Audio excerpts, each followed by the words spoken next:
Assalamualaikum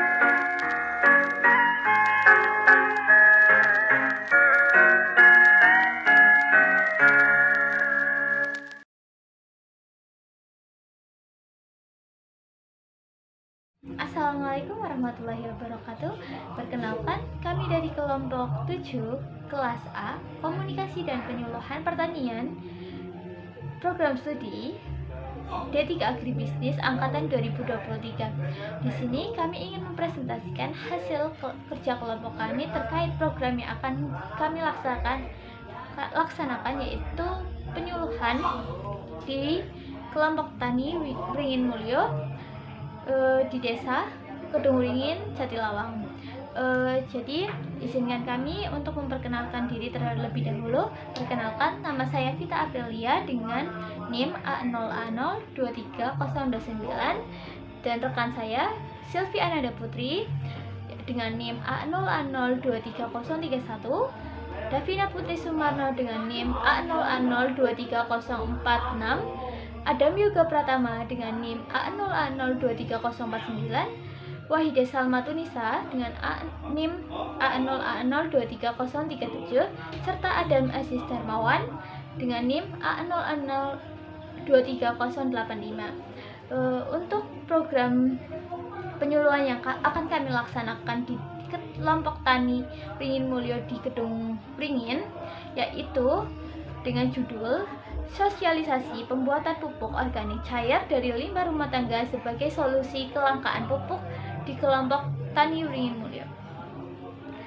Jadi untuk pembacaan PPT yang berisi tentang program penyuluhan kami akan dibacakan oleh rekan-rekan saya. Oke, teman-teman, silakan dibacakan.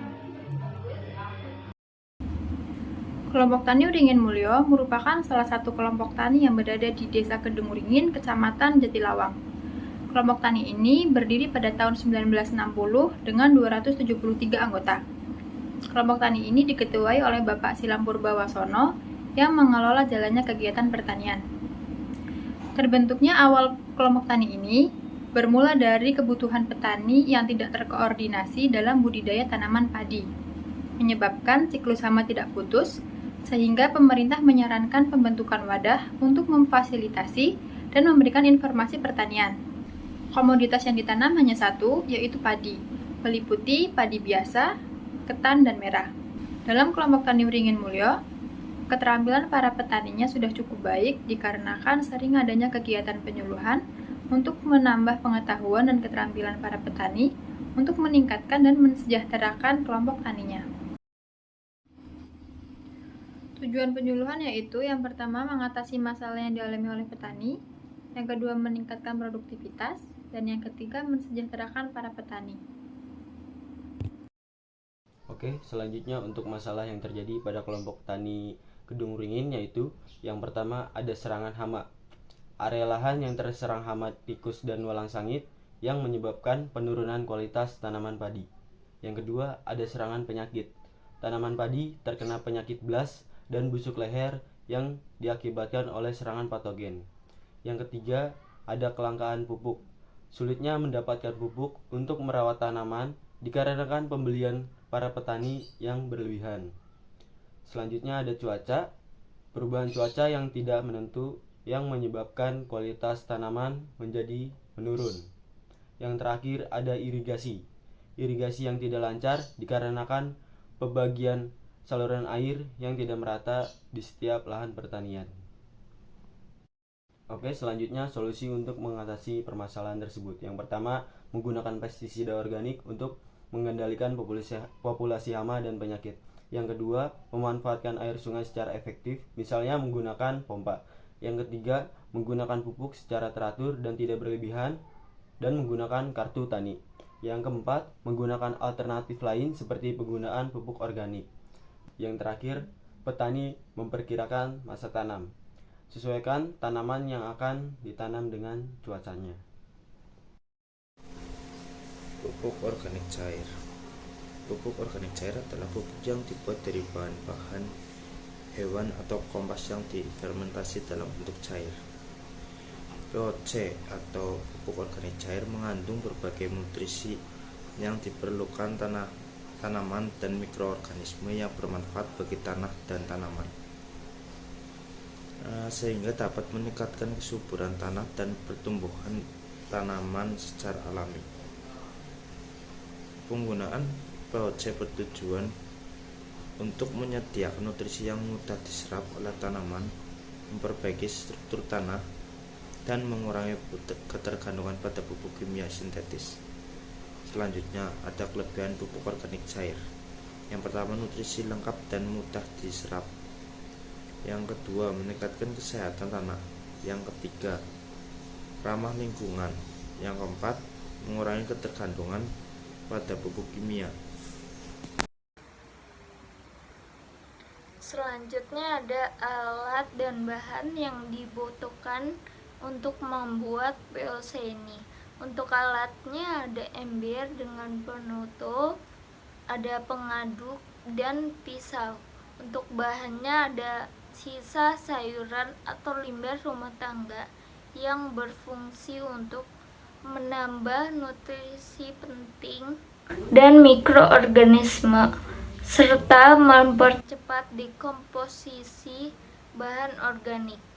Dan bahan yang kedua ada air cucian beras sebanyak 5 liter. Air cucian beras ini berfungsi untuk memberikan energi pada mikroorganisme dan menambah nutrisi bagi tanaman. Untuk bahan yang terakhir ada gula jawa sebagai EM4 sebanyak 1 ons, berfungsi untuk sumber karbon untuk mikroorganisme, mempercepat fermentasi, dan juga menambah mineral bagi tanaman. Cara pembuatan pupuk organik cair. Yang pertama, semua limbah rumah tangga dilakukan penghancuran dengan cara dipotong-potong. Yang kedua, setelah penghancuran, larutkan gula merah dengan 5 liter air cucian beras. Yang ketiga, masukkan semua bahan ke dalam ember, lalu aduk. Selanjutnya, tutup ember dengan rapat. Diamkan selama 14 hari dan diaduk 1 kali setiap hari. Yang keempat, setelah 14 hari, mol dapat diaplikasikan dengan menggunakan hand sprayer. Dosis pengaplikasian POC. Untuk aplikasi 1 liter mol ditambahkan dengan 10 liter air. Diberikan 2 kali dalam musim tanam, yaitu 7 hari setelah tanam dan 30 hari setelah tanam. Oke, baik, dari penjelasan yang telah teman-teman saya berikan, kesimpulan yang dapat diambil yaitu penyuluhan tentang sosialisasi pembuatan pupuk organik cair atau POC dari limbah rumah tangga bertujuan untuk mengatasi permasalahan petani, yaitu kelangkaan pupuk urea yang diharapkan dapat mendorong masyarakat agar beralih atau mengurangi ketergantungan pada pupuk kimia dengan menggunakan pupuk organik cair tersebut. Penggunaan pupuk POC ini tidak hanya membantu dalam mengatasi masalah kelangkaan pupuk, tetapi juga dapat menjaga ekologi atau lingkungan serta keberlanjutan lingkungan. Sekian presentasi dari kelompok kami. Apabila ada informasi yang kurang tepat atau ada perkataan yang kurang berkenan, saya dan teman-teman mohon maaf. Sekian presentasi dari kami. Wassalamualaikum warahmatullahi wabarakatuh.